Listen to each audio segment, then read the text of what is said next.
Watch this.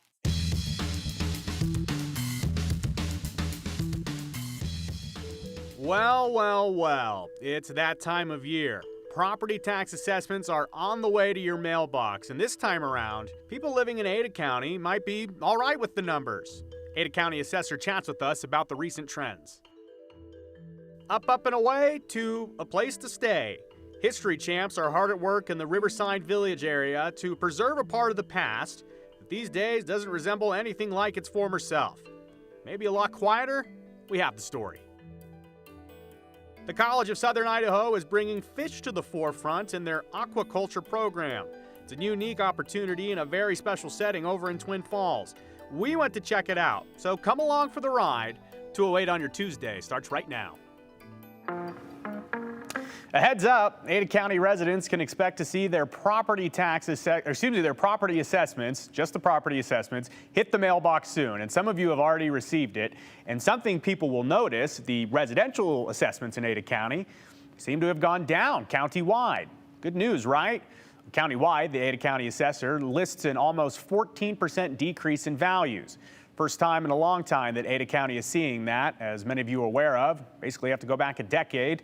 So why are residential assessments coming down? And will that bring down your property taxes?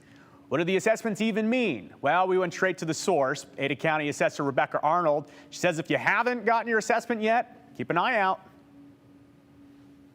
The assessed value notices some were placed in the mail last Friday, and some will go in the mail today, so they should be in mailboxes by the end of the week. Busy times at the Ada County Assessor's Office. Newly elected assessor Rebecca Arnold shares insight on a positive note some will see in their mailbox. It looks like residential assessments seem to be down for the first time in over a decade. Is that, I guess, a simplified explanation, or what does the data say on that? Single-family residential went down. Multifamily residential is up. Duplexes, for example, went up. Commercial values went up. It's simply a reflection of the market. The market has slowed, and slowed as of January 1st. It may have increased in some areas since January 1st, but that would not be reflected in these assessed value notices. Our assessed value is of January 1st. Not every single family residential area is going to go down, correct? Not all of them. Some went down 6 to 9%, some went down 18%. There are a few pockets where the values actually went up, but very few. And I know some people will get the assessment and see, oh, my assessment's down $100,000. Looks like my taxes are going to come down $100,000 too. Not really that simple, though. Not that simple. It depends on what the taxing entities do. Boise City, for example, has already announced that they intend to raise property taxes this year. So total property taxes will go up in the city of Boise. How they're paid will be perhaps a little different. There'll be a shift. Commercial will be paying a higher percentage this year than it has in the past, and residential will be paying slightly less. But the total tax bill is not going down. And we'll find out really what the tax bill is after all the local taxing districts, they set their budgets over the next several months. Yes, they do. They all have to be done by the end of August, first week of September. So it's important to pay attention to what each taxing entity is doing. Boise City, Ada County, ACHD, the school districts. Look at their proposed budgets, attend their budget hearings, provide comment. It's important that they hear from citizens and hear citizens' concerns. I know some people say, well, I don't know what taxing districts I live in, but it seems like on the assessment, all of that is answered? It's right there on the bottom of the assessment. So there are a lot of factors that go into your assessment. It's very nuanced and changes from neighborhood to neighborhood. So your specific situation will vary. A note, though, you can appeal your assessment to the county. They will hear you out. And we have more information in this story that'll be up a little bit later at ktvb.com. Speaking of property values, what do you figure a house in this subdivision is valued at? It's Garden City, right on the river. Good spot. It's appropriately named Riverside Village, but ask anyone who's been around for a few more decades than they're willing to admit, and they might remember when it was called Strawberry Glen. That's back before it had any houses, too. And Strawberry Glen was actually an airstrip with airplanes and all of that in the heart of Garden City. A little bit different than it looks today. And thanks to a recent donation to the Idaho State Historical Society, that historic airport's history will now be preserved. Our Andrew Bartline has the story.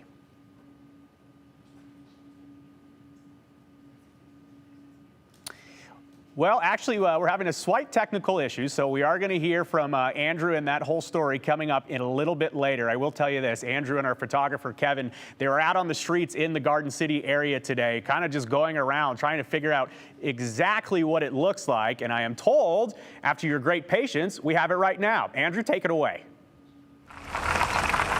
Driving by, you could miss it. I hope not. The Lakeview Golf Course, it's one of those things that's tucked in a subdivision.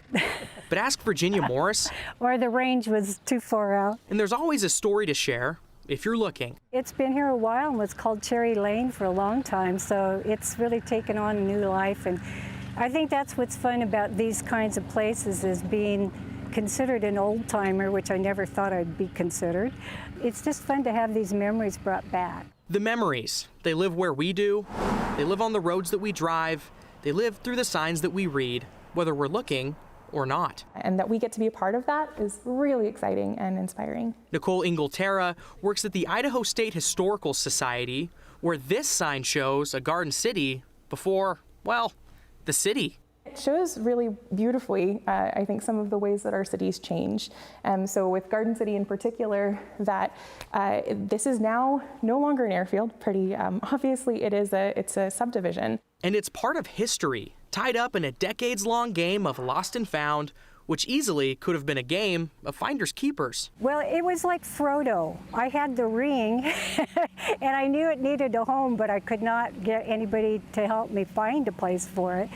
Or people wanted it, but maybe not for the right reasons. Virginia received the sign from a friend who inherited it from family. He asked me if I would find a home for it. Otherwise, he was going to take it to the dump because he had no room for it. But the Historical Society, they said, bring it on. In the beginning, it had been, I think, called Major Airfield at one point in time. If I'm remembering correctly, there was a helicopter firm appropriated the airfield or purchased the airfield at some point in the 60s, and that's when it got the name Strawberry Glen, and that's what's stuck for the last almost 20 years of its life. Old photographs show a wide straightaway shot right down the center of the development we know today, but the old maps, they tell a better story. Between the pilot jargon and measurements, there's a fair warning to steer clear of the chicken coops. You know, it's the story of many cities, that as there are more people moving in and as there are, a need for more homes, that something like an airfield in the middle of a metropolitan area becomes a little less attractive. They're lost, but at the same time, there are people who keep that memory of what our places and spaces looked like before. You could miss it. Is that a gimme? Come on, you guys. Or you could be the one looking. I'm glad I did it. I'm glad it's over, though. I'm glad it's found a good home. If you grew up here in the 50s and 60s, it's very nostalgic to hear about all the places that used to be. And it sparks memories of childhood that, it's pretty complicated times we live in, so we get just a chance to go back to our childhood memories when things were less hectic and less divisive, and I think it brought people together, frankly. I really do. And I do want to thank Virginia for taking time out of her golf outing today to talk to us, but it was a small ask from us considering she spent 3 months to finally get that sign, a proper home with the Idaho State Historical Society. And her reference to bringing people together is directed at a Facebook post.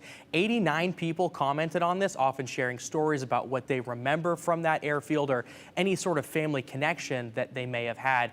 The Idaho State Historical Society will keep this in preservation, Joe, and maybe sometime we will see this on display soon. Okay, so I know that you and our photojournalist, Kevin Esslinger, you were walking around the neighborhood today. You're trying to find people that might have remembered it. Could you visualize a runway being in this neighborhood? Yeah, so, it's like any subdivision. It's all windy and stuff, right? There's like one road, I think it's West Riverside Drive. And actually quote me on that. I'm almost positive that's what it is. All right, I will. It's a straight shot in what's otherwise a super windy neighborhood. We're like, this was it. This was totally the runway. We got our maps out on our phone. It lined up perfectly with what the map is on the sign. So that was kind of cool today. Who knows what they'll have in this building 100 years from now. Andrew, thank you very much. Could be an airport. 208 rolls on right after this.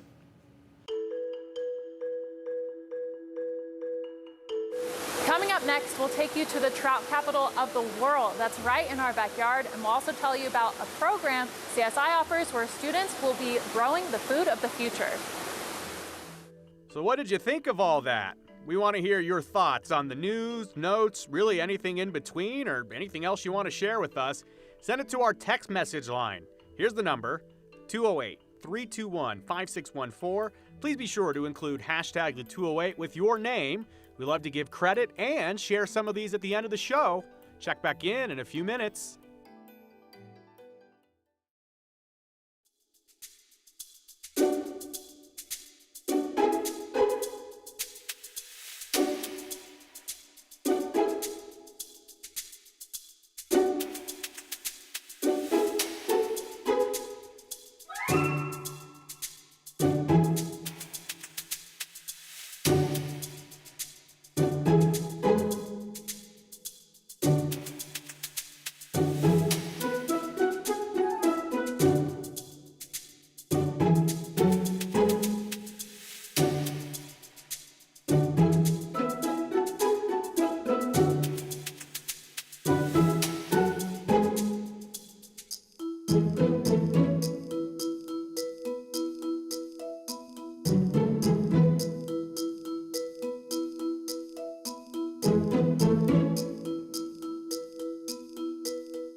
When you picture your college days, you might remember hitting the books, late nights, or cramming for finals. But you might not think about fish. Well, the College of Southern Idaho is bringing fish to the forefront in the new aquaculture program. It's a unique opportunity in a very special setting in Twin Falls. Our meteorologist and superstar reporter, Sophia Bliss, went out there to find out more.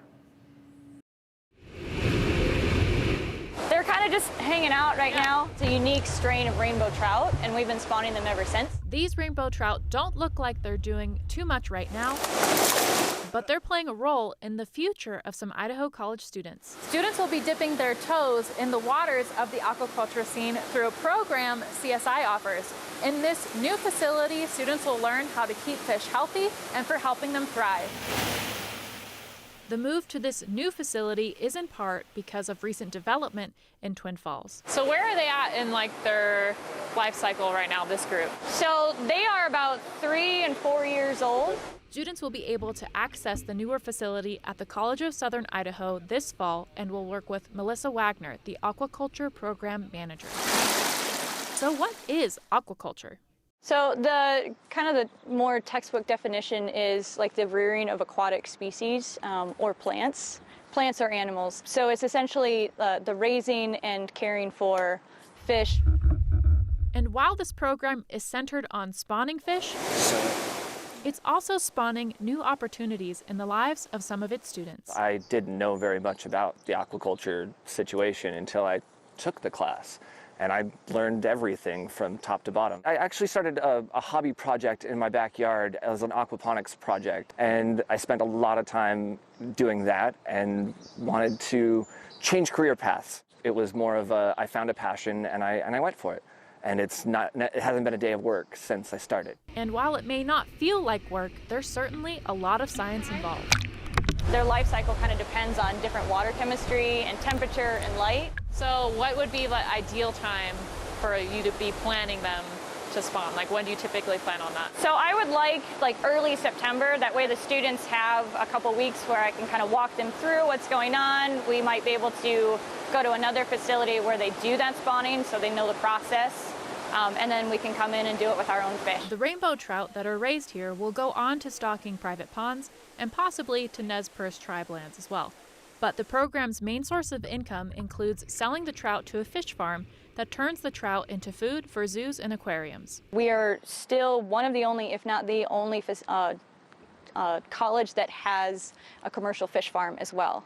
So a lot of the other places have like wet labs and experiment areas that they can go to, but ours is a fully functioning revenue producing facility. And so that's kind of a leg up that we've had on other programs in the country. Wagner adds the aquaculture program is one of the oldest in the country at about 50 years old. They've been in the Twin Falls area since the start. So 70% of the country's domestic trout is produced in 3 counties. It's Jerome, Gooding, and Twin Falls County.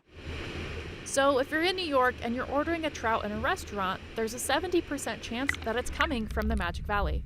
While the area is big on fish production, the program is on the smaller side. So it kind of varies a little bit. There have been years where they've had up to 15, but then there's been other years where they've had like 3 to 5. But we're hoping for at least like a consistent 10. Sure, that's a small class size, but it's certainly not short on passion or vision. I'm trying to like expand the program so it's not just working at a hatchery. The thing I actually like the most about aquaculture is I don't just raise fish. I am someone that I don't like doing the same thing every single day. So I can be feeding and sweeping one day. I can be repairing concrete the next day. I'm now a plumber, a carpenter. I'm working on being an electrician. I do data entry. I do research projects. I'm able to go to conferences. And so it's a very well-rounded job. Aquaculture is the future of agriculture. So it's the future of food production. We're running out of land, essentially. So the next step is to move into water, and fish is huge. So that's a big one that for me is, it's the future of food. It's nice to be here, and if you look around, like, you're down in the Snake River Canyon while you're learning something very unique. Like, how do you beat that? Wagner says CSI students can graduate with their associate's degree and continue on to get a bachelor's degree in fisheries management, fish biology, nutrition, and pathology. Here's a list of some of the jobs people have now after going through the program. These jobs are not limited to Idaho. They can take you all around the country. So Joe, if someone wants to try a career that's a little more hands-on, where they get to do something different every day, and you can clearly see the fruits of your labors because you're watching the fish grow, aquaculture might be something to check out. Oh, I'm jealous. It looks like you had quite a day down there, and you and I were talking during the story. What a beautiful scenery. Beautiful scenery. It was a great day. I think getting in the tank was my favorite part. Oh, that's awesome. What I wanted to do too. All right, Sophia Bliss reporting for us. Thank you, Sophia. 208 comes back right after this.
Those are some gorgeous images of the memorials that went on yesterday for the holiday when we hit 86 degrees. That was our high temperature on Monday in the City of Trees. Compare that to where we are at this moment. We're at 69 in Boise, one of the cooler spots across the lower elevation, still 75 in Mountain Home. Compare that to our observed high for today, which was 83 degrees. We were at 83 at 2:30 this afternoon.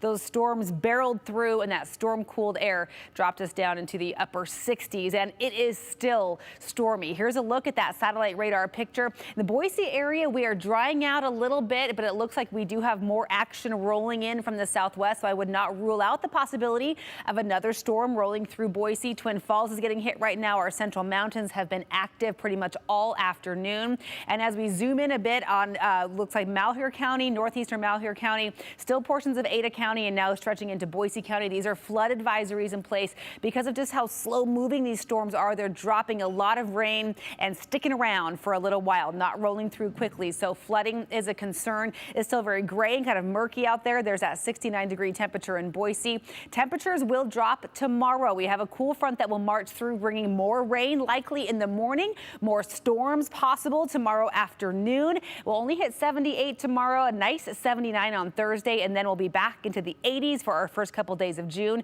with the heat building over the weekend. It's that time of year. Another summer.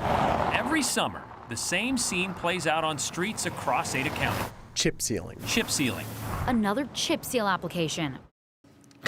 Okay, well, that was a compilation of the greatest hits. Yup, chip sealing is back. And guess what? It's summer, so you better believe we're going to do a chip sealing story for you. But the one we're going to show you is an all-time classic. Brian Holmes did this back in 2018 when chip sealing was happening right outside our studio on Fairview. And if you know Brian, you know he had to go out there. Check out this old Idaho life in today's 208 Redial. Every summer, the same scene plays out on streets across Ada County. Chip sealing, what many, including the Ada County Highway District, call a necessary evil.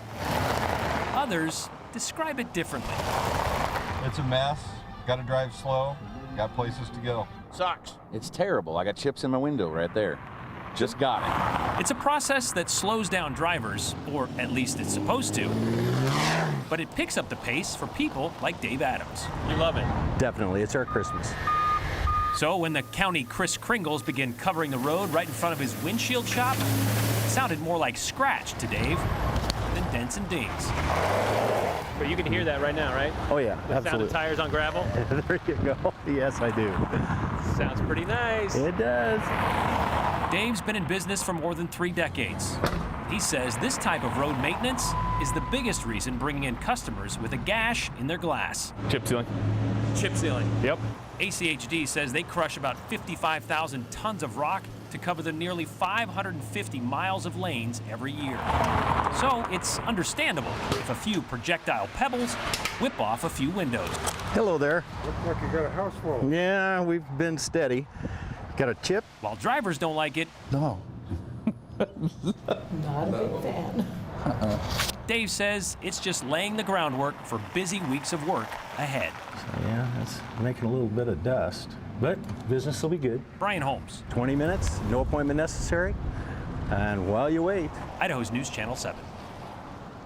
Ada County Highway District started its chip seal season today. They say it's to prolong the life of roads, so there is a purpose or a method behind the madness, if you will. Chip sealing is happening in Zone 4 this year, primarily in southeast Boise. ACHD said that they will work up towards the bench. Now, the Highway District also has a live interactive map. If you want to see in real time where chip sealing is happening, you can find that right now on our website, ktvb.com. Biggest thing to remember, though, is drive slow. But if you don't, or maybe the drive next to you don't, then Dave Adams' windshield is still open and he can get you a nice chip fix. Okay, we got your comments coming up after the break.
All right, let's do the comments. I got this thing on a string. Here we go. Okay, proud to see Twin Falls, CSI, and Miss Wagner highlighted today. All three are worthy of kudos. Thank you so much, Lori from Twin Falls. This person says, love the piece on the SG Airport. After moving to Riverside Village in the early 90s, my cousin, who was a pilot living in Texas, recalls flying his plane into the airport. Small world. Thank you so much, John. Some more love. People love spending their summers out there by the airport. This person liked our humor. This person wanted to say thank you, and I'll say, Brian, he will be back tomorrow.